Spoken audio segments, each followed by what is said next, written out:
Hello and welcome to the Kanawha Valley Hustlers. This is Joe Justice. I'm here with Bob. Bob, tell me, buddy, what's your hustle?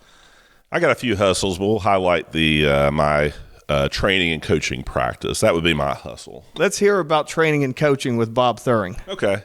Well, I formed this company that I have 2005, going on 20 years ago. Did some IT and some training, and it's kind of transitioned into full-blown I call it success coaching, life coaching, business coaching, whatever you want to call it. And it's just, I just like to help people get the most out of what they've got inside of them with their lives, with their businesses. And I don't know, get that fire back if they're missing it, or light the fire stronger, whatever it may be. Just anything I can do to help them take things to the next level and get what their full potential is.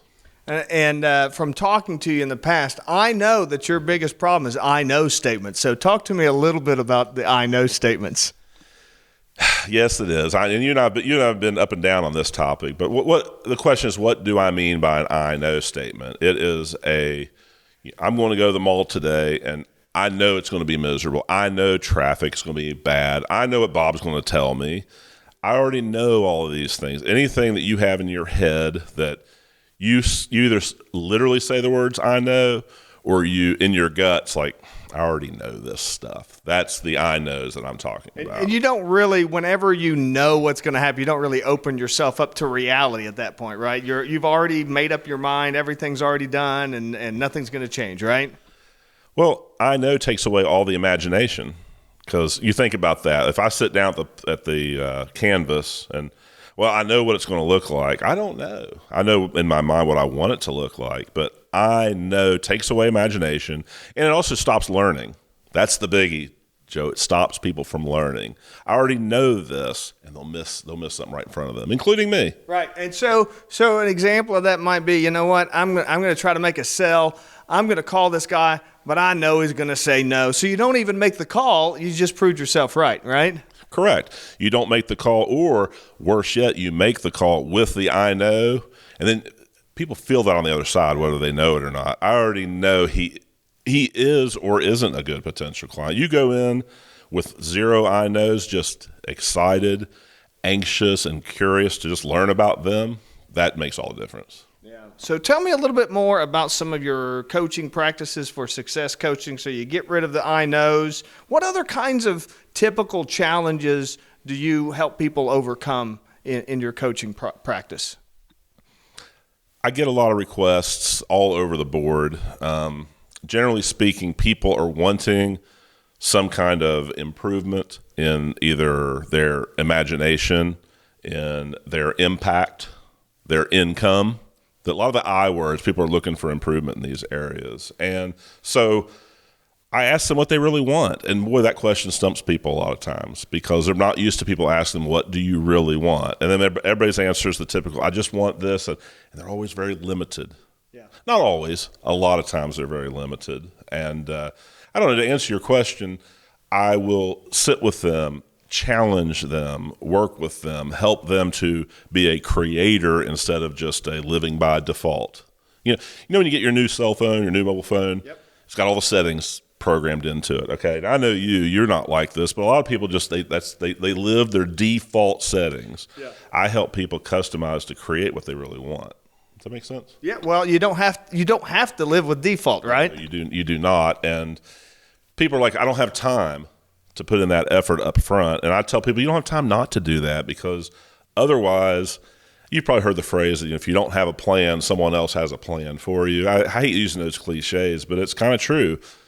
If you aren't aiming at the goal you want to go towards, not designing, creating that life, this world will create it for you, and you'll be in what we call total reactionary mode. Yeah, that's absolutely true. And our podcast is called the Kanawha Valley Hustlers. We do a lot of hustling, and I just heard you say that you got to take time to do this stuff. What about people that don't have the time? Well, first of all, it's another one of those myths that we bust. You have no more or less time in a day than I do. Tell me if I'm wrong. Tell me if I'm wrong. 24 hours, right? And now you might have more going on than I do, or vice versa. Okay, but the reality is, that comes back to that last question, the default thing. By default, if you're just going to do this, and this, your day is out of your control. Okay, so that's another thing is I help kind of wake people up to you've got more time than you realize, and people are, but they're so used to just being busy. And we talked about this word hustle. Tell me a little bit. Talk to me about hustle. Well, so when I think of hustle, I think of getting things done, and I think of being productive. I do like to think that there's a difference between being busy and being productive, but you tell me what you think. No, I agree with that. And I hear the word hustle, and I'm a baseball guy, so I think of like Pete Rose. He was called Charlie Hustle. And when he was on the field on play, he was giving it his all. Okay.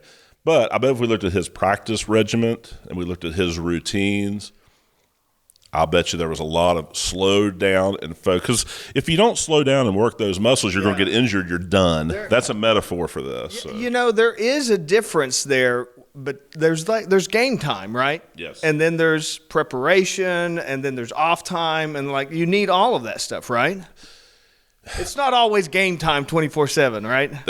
I think that's the point. And I think people hear hustle, and I may be wrong on this, but I think I hear people hear the word hustle, and they're like, "It's oh my gosh, I'm going it nonstop." And there's an aspect of that, but there's also an aspect of that that's very destructive. That creates the burnout. That creates the I've had enough of this. I don't love it. I used to love this, Joe. I used to love this industry, and I don't. I get stuff like that a lot, and again, this comes down to it's kind of a paradox. Hustle by slowing down. Yeah. You don't like that, do you? No, you know what? I don't. I think I like that. So I did meet with we had an interesting lunch earlier this week with the UC Innovation Hub, and they had a speaker that was there that talked about the phrase that everybody in Korea, the big CEOs and the big tech titans over there, they'd say poly, which means faster, faster. Everything was faster, faster. Don't do tomorrow what you can do today. Don't do today what you can do right now. Get it done. Make it happen. What do you think of that type of mentality? Well, I think it comes back to your thing about the game time. It depends on what you're doing. I will tell you this, if it's constantly that lifestyle, is there a sacrifice in your family life? Is there a sacrifice to your health? And these are questions. I'm not an expert in this, but you would think that kind of mindset all the time. And that's, again, and there are people you know as well as I do who can go, and they don't get burned out.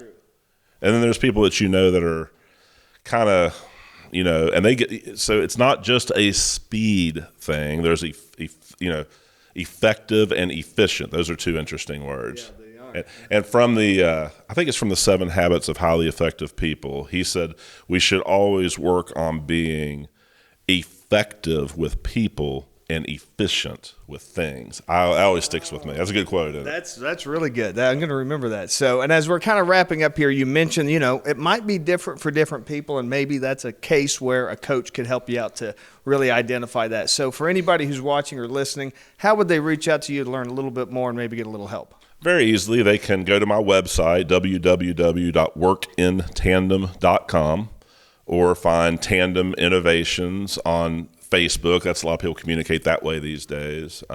Or just me personally, Bob Theuring. I'm on Facebook as well. And you can send me emails that way off my website, any different ways. Or just reach out to Joe. Joe and I have a good relationship, and he would love to refer you my way as well, because we've worked together on a number of these things, and you're a good referral source. Yeah, that's right. Yeah, so if you need to talk to Bob, let me know. I'll get you set up with a meeting with him with no problem. And thank you so much, Bob, for being on with me today. Joe. Thank you so much for watching and listening. This is Joe Justice, the Kanawha Valley Hustler, reminding you to hustle hard, hustle smart, and hustle with a smile.